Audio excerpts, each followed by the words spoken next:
This boy and girl coming home from school look quite content with life. They're looking forward to an important date, dinner at home with the family. Though they seem artificial today, educational films like this one, which were shown to school children all over America, accurately reflect the attitudes and values of white middle-class society in the 1950s, when real-life documentaries were few and far between.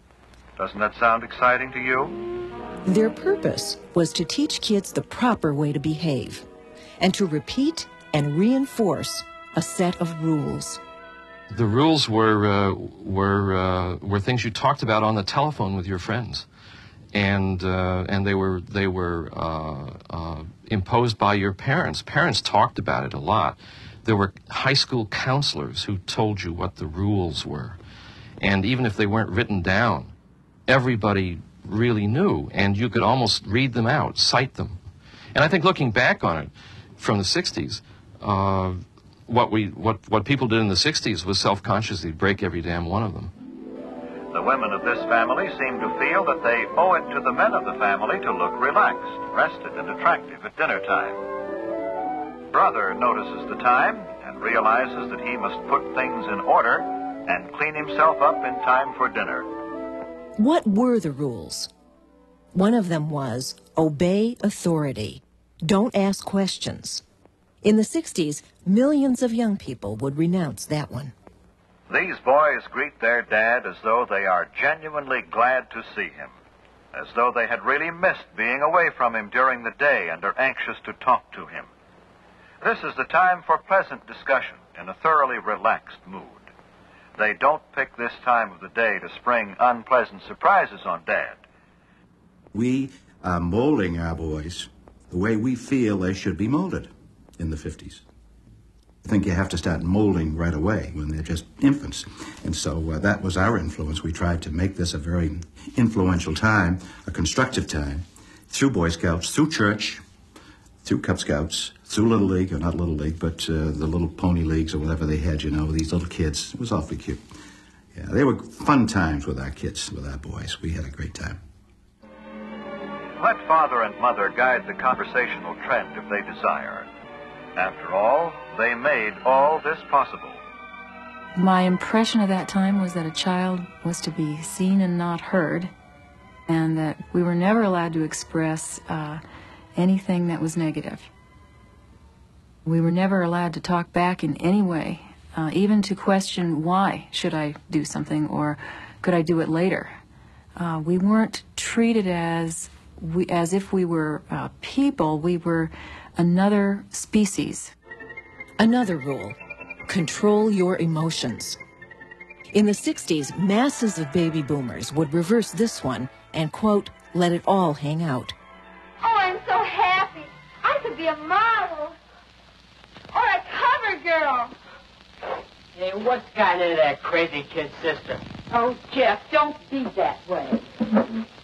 Notice how Mother seems to become angry herself because of Jeff's anger.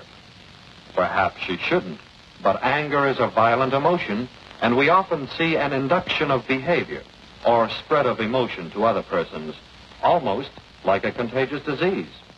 If you misbehaved, you weren't normal. And the idea of normal is a kind of vegetative state where nothing happens. But that's what everybody tried to aspire to. But I think it's a word that people are constantly using to exhort you to behave better. Why don't you be normal? It's not normal to wear your hair long. It's not normal to wear Levi's. It's not normal to listen to rock and roll. It's not normal to read comic books. There's a whole list of a million things that everybody does that isn't normal. Well, what makes you think they look at your clothes? Oh, because the other fellas wear sweaters or just shirts, not a regular suit like mine. Well, wear a sweater then. Another rule, fit in with the group. Don't stand out. Conform in your actions and your appearance. In the 60s, great numbers of young people would, quote, do their own thing. Pick out the most popular boys and girls in school and keep an eye on them. Try to figure out why people like them. Not that you'll ever be just like any of them, but you might learn something. Well, see you at dinner.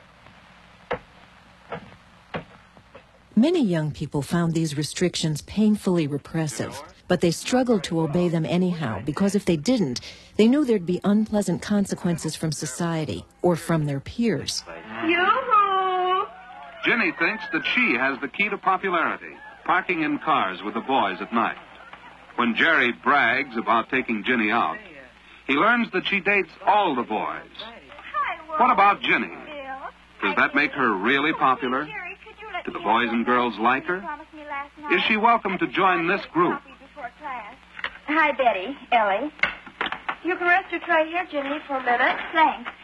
Say, Wally, how's the play coming along? Oh, okay, Jenny. Here, Jenny. No, Thanks, girls Jerry. who park in cars are not really popular. Not even with the boys they park with. Not when they meet at school or elsewhere. Nothing like being Miss Popularity. Yeah.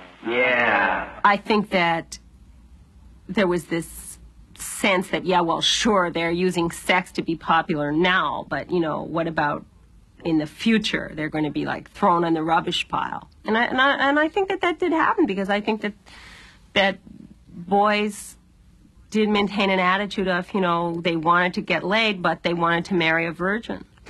Jeff, isn't that Eileen? It sure is. Savvy and all. Gee, I haven't seen her since she left school.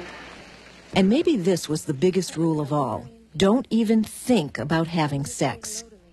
In the 60s, young people all over the country would proclaim, if it feels good, do it. Mary, wait, please. Sorry, Mary.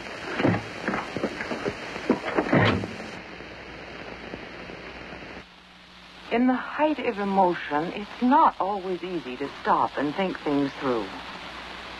But if you'll just slow down the rush and pressure of your feelings a little, then judgment has a better chance to take hold and guide you away from wrong behavior. It was sort of a nightmare. Looking from the outside, I'm sure it didn't seem that way to observer, but for me, I felt so lonely. I was popular, and I didn't have those problems. I wasn't a nerd or anything like that, but there just wasn't anybody from my planet, is the way that I kind of described it. I felt like I had so much bottled up inside of me.